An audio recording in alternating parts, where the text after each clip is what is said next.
Halo, perkenalkan nama saya Pusat Septiasa dari Sayansi. Di sini saya akan menceritakan sebuah dongeng yang berjudul Di Mana Kacang Sipet. Di suatu hari, Sipet telah kehabisan makanannya. Lalu Sipet berniat untuk mencari makanannya lagi. Ketika Sipet ingin berdiri, Sipet tidak sengaja tersandung akibat kacang pinus itu. Sipet pun segera berdiri, lalu Sipet segera berjalan menuju ke sebuah pohon pinus. Sampainya Sipet di pohon itu, Sipet pun melihat begitu banyak sekali buah pinus. Wow, buah pinusnya banyak sekali. Di sini aku bisa mencari makananku banyak sekali. Sipet pun segera memakannya di situ. Lalu Sipet berniat untuk membawanya pulang. Sipet bingung karena tangannya sudah penuh akibat buah pinus itu. Lalu Sipet berniat untuk mengambilnya lagi nanti. Sipet membawa banyak-banyak dan mengumpulkan buah pinus itu ke tangannya. Tangannya terlalu sangat penuh. Dia mengumpulkannya lalu membawanya pulang ke sebuah gubuk pohon milik dia. Sampainya pinus di gubuknya, dia membuang dan dia melemparkan buah pinus itu. Cur! Semuanya berantakan sekali. Sana ada pohon buah kenari dan buah pinus. Sipet pun segera kembali ke pohon yang tadi. Nah, di saat perjalanan, Sipet tidak sengaja melihat buah kenari. Sana sangat lebat sekali. Sipet pun segera berniat ingin memanjat pohon itu. Lalu Sipet segera memetik buah kenari itu. Lalu Sipet berniat untuk segera membawa buah kenari itu pulang. Dia mengumpulkannya menggunakan daun dari si buah kenari ini. Dia menyeretnya karena dia bingung bagaimana cara membawanya. Dia menyeretnya, tiba-tiba buah kenari itu tumpah semuanya. Karena itu terlalu banyak dan berat sekali. Terus Sipet pun melihat buah kenari itu semuanya berjatuhan ke dalam sebuah lubang yang begitu dalam. Di dalam lubang itu ada sebuah kelinci yang tinggal di situ. Di situ Sipet dimarahi oleh si pemilik lubang itu akibat semua buah kenarinya tumpah begitu saja.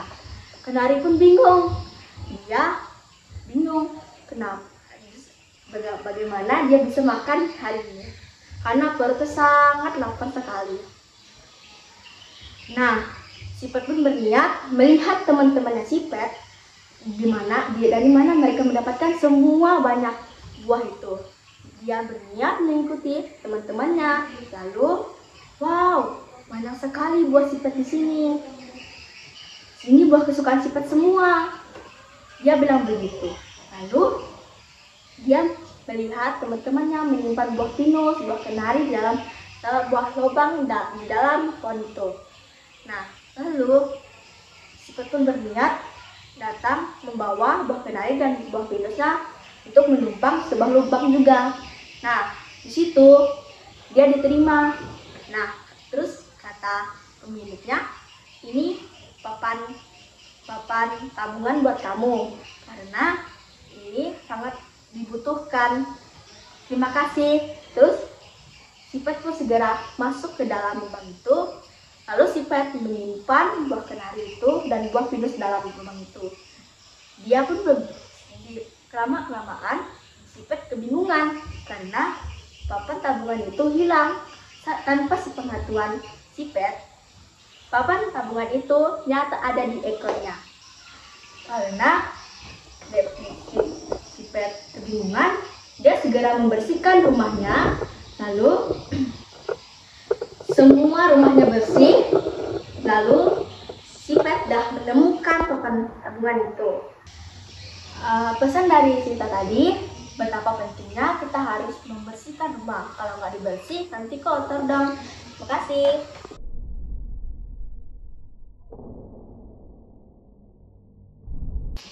Di sini saya akan menceritakan ada apa di balik hutan. Perkenalkan, nama aku Nyong, dan ini hewan peliharaanku, namanya anjing, dan namanya Otto. Nio tinggal di hutan. Di hutan di desa Chandra. Rumah mereka dibangun di atas pohon yang tinggi. Mereka hidup aman dan tentram. Kecuali mereka melewati batas desa. Kata Mama Nio berkata, dulu di dalam hutan banyak monster ganas yang suka menerkam anak-anak nakal.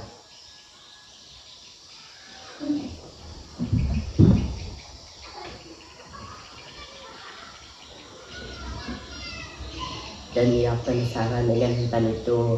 Lalu suatu hari Mama Nio jatuh sakit dan ia melihat tabib gelisah. Dan ia mendengar kata tabib itu berkata, mamamu bisa sembuh kecuali meminum air dari bunga suruni. Dan ia pergi ke kamar dan berpikir sejenak.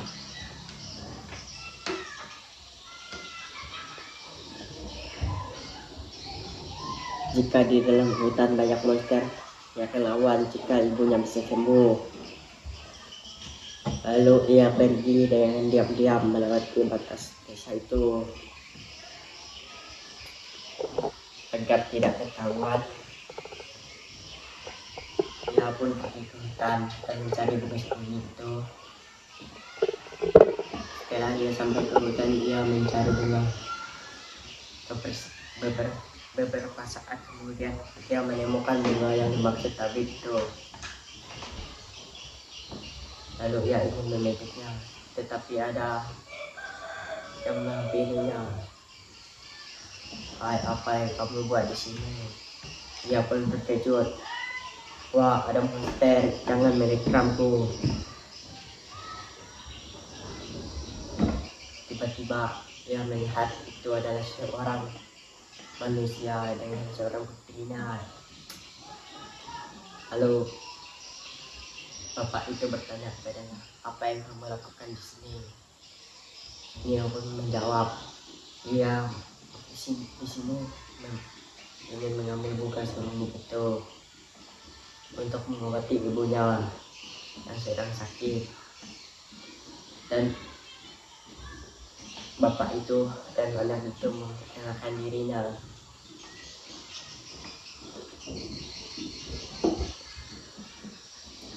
Hai, kata anak kecil itu, namaku Jini.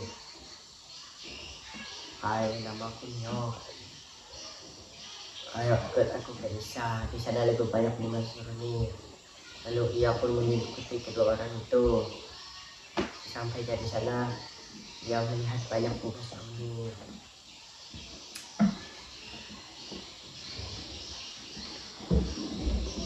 Lalu kedua orang itu menyuruhnya makan. Setelah makan, kedua orang itu mengantarnya pulang. Sesampainya di batas desa, kedua orang itu berkata, jangan lupa ke sini lagi. Dan anak itu bilang, ya terima kasih, hati-hati di perjalanan.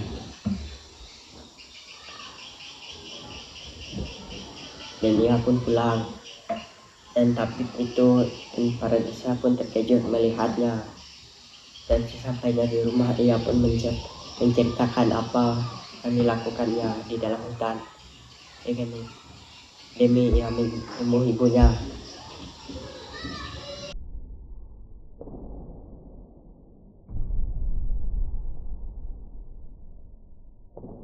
Kegiatan bercerita ini tujuannya adalah untuk meningkatkan tingkat literasi peserta didik, membiasakan kegemaran membaca, meningkatkan kepercayaan diri yang kurang, dari peserta didik. Mereka tidak hanya membaca tapi juga paham isi dari cerita itu. Salah satunya pesan apa yang mereka dapatkan dari cerita-cerita yang mereka baca. Dari bercerita bisa dilihat bagaimana kepercayaan diri peserta didik, bagaimana kemampuan bahasa dari peserta didik. Kegiatan ini akan berulang-ulang, tapi dibungkus dalam kegiatan yang berbeda-beda, bermacam-macam, bervariasi, sehingga menarik bagi peserta didik.